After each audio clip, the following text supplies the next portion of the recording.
உலக கிரிக்கெட்டையே திரும்பி பார்க்க வச்சிருக்காரு. சவுத் ஆப்பிரிக்காவை சேர்ந்த நம்ம தமிழக பிளேயரான முத்துசுவாமி. அவர் ஆடிய ஆட்டம் தற்போது உலக கிரிக்கெட் ரசிகர்கள் எல்லாரையுமே இன்னைக்கு மிரள விட்டுருக்கு. அது மட்டும் இல்லாம இருள்ல நம்ம இந்தியன் பிளேயர்கள் இன்னைக்கு பேட்டிங் பண்ணியிருக்காங்க. அதாவது டெஸ்ட் மேட்ச் ஆட்டத்தை பொறுத்த வரைக்கும் லைட்டிங் டல் ஆகிட்டா பொதுவா ஆட்டத்தை நிப்பாட்டிடுவாங்க. ஆனா இன்னைக்கு சவுத் ஆப்பிரிக்கா அணிக்கு எதிராக நடந்த ஆட்டத்துல நம்ம இந்திய பிளேயர்கள் இருட்டுல பேட்டிங் பண்ணியிருக்காங்க. இதன் காரணமா நம்ம இந்திய அணி இன்னைக்கு டே 2 செம்மையா நிறைவு பண்ணியிருக்காங்க. இதை பார்த்துட்டு சவுத் ஆப்பிரிக்கா பிளேயர்கள் எல்லாருமே அம்பையர் கிட்ட கொஞ்ச நேரம் வாக்குவாதம் விவாதத்திலும் ஈடுபட்டிருக்காங்க. இதன் காரணமா டே 2 இன்னைக்கு பற்றி எரியக்கூடிய சண்டை, வாக்குவாதம், யாரும் எதிர்பார்க்காத பரபரப்பான சம்பவங்களோட தான் இன்னைக்கு டே 2 கவுஹாத்தில நிறைவடைஞ்சிருக்கு. ஸோ அப்படி நம்ம தமிழக பிளேயர், சவுத் ஆப்பிரிக்காவை சேர்ந்த நம்ம தமிழக பிளேயர் இன்னைக்கு உலகத்தையே திரும்பி பார்க்கக்கூடிய அளவுக்கு கிரிக்கெட் உலகமே அவரை பார்த்து மிரண்டு போயிருக்கு. அப்படிப்பட்ட சம்பவம் என்னதான் செஞ்சிருக்காரு. அதே போல நம்ம இந்தியன் டீம் இன்னைக்கு இருட்டுல பேட்டிங் பண்றதுக்கான அந்த அவசியம் என்னதான் ஏற்பட்டுச்சு, அதை நம்ம இந்திய பிளேயர்கள் எல்லாருமே எப்படி சமாளிச்சாங்க அப்படிங்கிற இன்னைக்கு நடந்த ஆட்டத்தின் டே 2 ஃபுல் ஹைலைட்ஸ் எல்லாமே என்னென்ன அப்படின்னு இந்த வீடியோவில் இப்ப பார்த்துடலாம். கடைசி வரைக்கும் ஸ்கிப் பண்ணாம மட்டும் பாருங்க. அதாவது இன்னைக்கு காலையில சவுத் ஆப்பிரிக்கா அணியின் நம்ம தமிழக பிளேயர் முத்துசுவாமி, அதுக்கப்புறமா விக்கெட் கீப்பரான வெர்ரே, இவங்க 2 பேருமே பேட்டிங் பண்ண வராங்க. இன்னும் கையில 4 விக்கெட் மட்டுமே சவுத் ஆப்பிரிக்கா அணிக்கு இருக்கு. ஸோ லஞ்சுக்குள்ள நம்ம இந்தியா எல்லாரையுமே போட்டுன்னு ஆல் அவுட் பண்ணிடுவாங்க. லஞ்சுக்கு மேல இருந்து இந்தியா நிச்சயமா இன்னைக்கு பேட்டிங் பண்ணுவாங்க அப்படின்னு பார்த்தா முத்துசுவாமி, அதுக்கப்புறமா வெர்னே 2 பேருமே சேர்ந்து லஞ்ச் வரைக்கும் அவங்க ஆடிய ஆட்டம் நம்ம இந்திய பிளேயர்கள் எல்லாரையுமே கதி கலங்க வச்சுது அப்படின்னு தான் சொல்லணும். ஏன்னா 2 பேருமே விளையாடுறாங்க, அடிக்கிறாங்க, அடிச்சுக்கிட்டே இருக்காங்க. இதுல முத்துசுவாமி ரொம்ப நிதானமா அவருடைய ஹாஃப் செஞ்சுரியை கம்ப்ளீட் பண்ணாரு. அதோட கொஞ்ச நேரத்துல அவுட் ஆயிடுவாரு அப்படின்னு பார்த்தா, நம்ம தமிழக பிளேயர் அப்படிங்கிறத நிரூபிக்கும் விதமா நேரடியாக நிதானமா விளையாண்டு செஞ்சுரி நோக்கி போயிட்டு இருக்காரு முத்துசுவாமி. அதே போல வெர்னே அவர் நிதானமா விளையாண்டு ஹாஃப் செஞ்சுரி அடிக்கலாம் அப்படின்னு நினைச்சிட்டு இருக்க நேரத்துல 45வது ரன்ல தான் வெர்னே அவருடைய விக்கெட்டை நம்ம இந்தியா வீழ்த்த முடிஞ்சுது. ஸோ அதுக்கு அப்புறமாகவாவது வர்றவங்க எல்லாருமே போட்டுன்னு அவுட் ஆயிடுவாங்க அப்படின்னு பார்த்தா, அந்த நேரத்துல வந்த மார்க்கோ ஜான்சன், அவர் ஆடிய ஆட்டம் உண்மையாகவே நம்ம இந்தியாவுக்கு மிகப்பெரிய பேர் அடியாக தான் விழுந்துச்சு. ஏன்னா மறுமுனையில முத்துசுவாமி தமிழக பிளேயர் அவர் நல்லா விளையாண்டுட்டு இருக்காரு. மறுமுனையில வர்ற அந்த பிளேயர்களையாவது அவுட் பண்ணி, ஏன்னா முத்துசுவாமியை அவுட் பண்ண முடியல, அடுத்து வர அந்த போலர்களையாவது அவுட் பண்ணி ஆல் அவுட் பண்ணிடலாம் சவுத் ஆப்பிரிக்கா அணியை. அட்லீஸ்ட் 400க்கு உள்ளேயாவது அவங்கள சுருட்டிடலாம் அப்படின்னு பார்த்தா, மார்க்கோ ஜான்சன் அங்க முத்துசுவாமி அவராவது பரவாயில்ல, இவர் என்னடா அப்படின்னு பார்த்தா, நம்ம இந்திய போலர்கள் போடுற அந்த ஸ்பின் போலர்கள் எல்லாருடைய போலிங்லயுமே வரிசையா சிக்ஸரை அடிச்சு விலச தள்ள ஆரம்பிச்சுட்டாரு ஜான்சன். முக்கியமா குல்தீப்பை விடல சிக்ஸர், அதே போல ஜடேஜாவை விடல சிக்ஸர். நம்ம தமிழக பிளேயரான வாஷிங்டன் சுந்தர், அவருடைய போலிங்கை கூட விட்டு வைக்கல. போடுற எல்லாருடைய பாலிங்கையுமே சிக்ஸருக்கு பறக்க விட்டாரு. இதன் காரணமா ரொம்ப கம்மியான பந்துக்கே ஜான்சன் பார்த்தீங்கன்னா அவருடைய அரை சதத்தை கம்ப்ளீட் பண்ணாரு. அதுக்கப்புறமாவது அவுட் ஆவான் அப்படின்னு பார்த்தா விடாம அடுத்து செஞ்சுரி நோக்கி போயிட்டு இருக்காரு ஜான்சன். ஸோ அந்த நேரத்தில் பார்த்தீங்கன்னா முத்துசுவாமி அவருடைய முதலாவது டெஸ்ட் 100 நம்ம இந்தியாவுக்கு எதிராக கம்ப்ளீட் பண்றாரு. இதுக்கு முன்னாடி பாகிஸ்தானுக்கு எதிராக ஒரு 89 ரன்ல நாட் அவுட் ஆகாம இருந்த முத்துசுவாமி இப்பதான் அவருக்கு சர்வதேச ஆட்டங்கள்ல, அதுவும் நம்ம இந்தியா பூர்வீகமா கொண்ட பிளேயர், நம்ம இந்தியாவுக்கு எதிராகவே இந்திய மண்ணில் இன்னைக்கு செஞ்சுரி பண்ணியிருக்காரு. குறிப்பா சவுத் ஆப்பிரிக்கா அணிக்காக பல வருஷமா விளையாண்டுகிட்டு இருக்க பிளேயர், திறமையான பிளேயர், ஆனாலுமே கரெக்டா வாய்ப்பு கிடைக்காம அவருடைய டேலண்ட்டை வெளிப்படுத்த முடியாம தான் தடுமாறிக்கிட்டு இருந்த முத்துசுவாமி இன்னைக்கு சவுத் ஆப்பிரிக்கா அணிக்கு எதிராக 7வது பிளேயராக இறங்கி செஞ்சுரி அடிச்சிருக்காரு.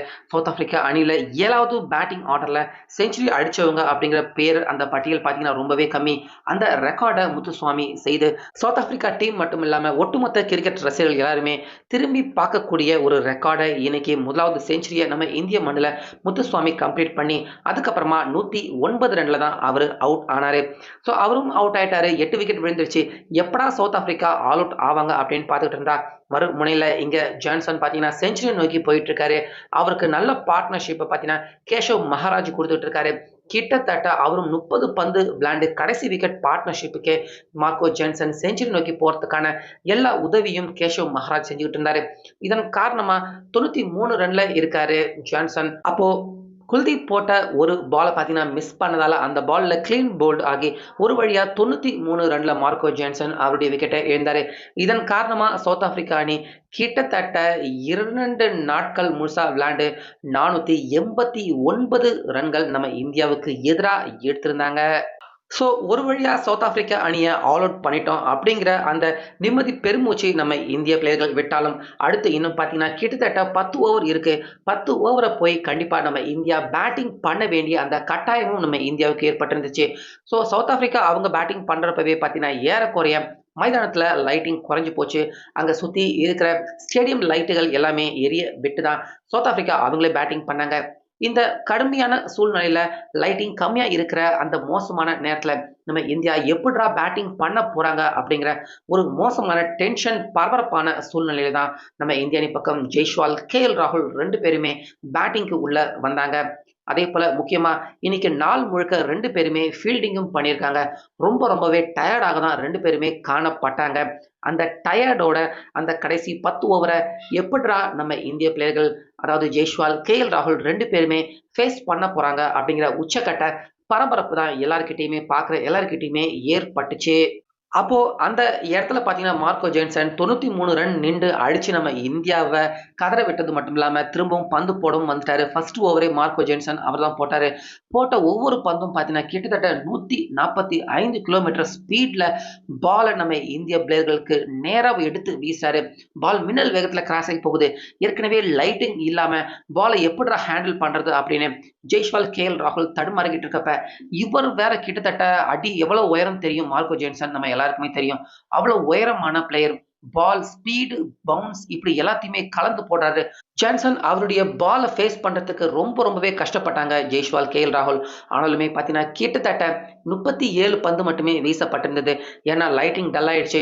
10 ஓவர் விளையாடணும். அதே போல மாலை 4 மணி வரைக்கும் கண்டிப்பா கவுஹாத்தில விளையாடணும் அப்படிங்கிறது தான் ரூல்ஸாகவும் இருந்திருக்கு. ஆனாலுமே 10 ஓவர் விளையாட முடியாத நிலைமை இருந்தாலுமே, கிட்டத்தட்ட 37 பால் நம்ம இந்திய பேட்டர்கள் ஃபேஸ் பண்ணியிருக்காங்க. அந்த 37 பால்ல 27 டாட் பால் ஜெய்ஷ்வால் அதே போல ராகுல் 2 பேருமே விளையாண்டுருக்காங்க. எடுத்த ரன் என்னமோ பார்த்தீங்கன்னா, வெறும் 9 ரன்கள் மட்டுமே தான் எடுத்திருந்தாங்க.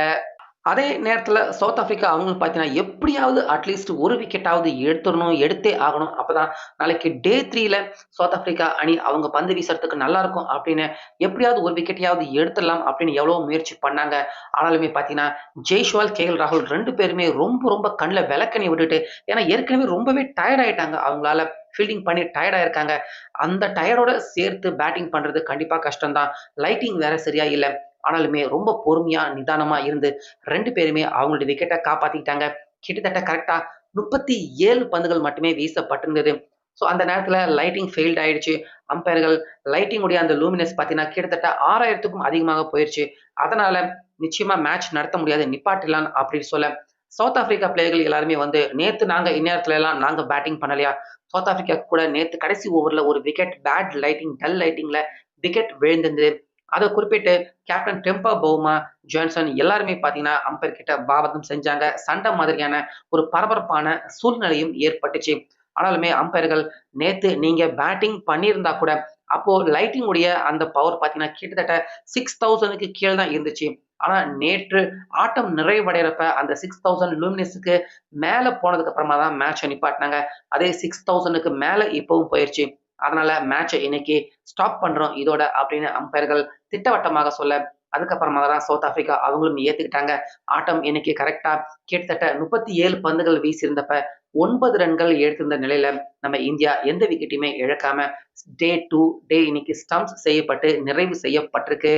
ஸோ, இதனால நம்ம இந்தியா தப்பிச்சாங்க அப்படின்னு சொல்லலாம். இன்னும் ஒரு 1 ஓவரோ, 2 ஓவரோ விளையாண்டிருந்தா நிச்சயமா 1 விக்கெட்டாவது கண்டிப்பா விழுந்திருக்கும். இது கண்டிப்பா டே 3ல இந்தியா விளையாடுறதுக்கு ரொம்ப கடினமான விஷயமாக தான் கண்டிப்பாக அமைஞ்சிருக்கும். அதேபோல நம்ம தமிழக பிளேயரான முத்துசுவாமி, அவருடைய செஞ்சுரியும் பார்த்தீங்கன்னா, தற்போது உலக அளவுல கிரிக்கெட் ரசிகர்கள் எல்லாருமே பேசும் வண்ணமாக அவருடைய செஞ்சுரிய இன்னைக்கு அவரு கன்வெர்ட் பண்ணியிருக்காரு. ஒரு தமிழனா பிறந்து சவுத் ஆப்பிரிக்காவுக்கு போய் அவங்க நாட்டுல இடம் பிடிச்சு, நம்ம இந்தியாவுக்காகவே வந்து இங்க செஞ்சுரி அடிச்சிருக்க முத்துசுவாமி, அவருடைய இந்த திறமைய பத்தி உங்க கருத்த சொல்லுங்க.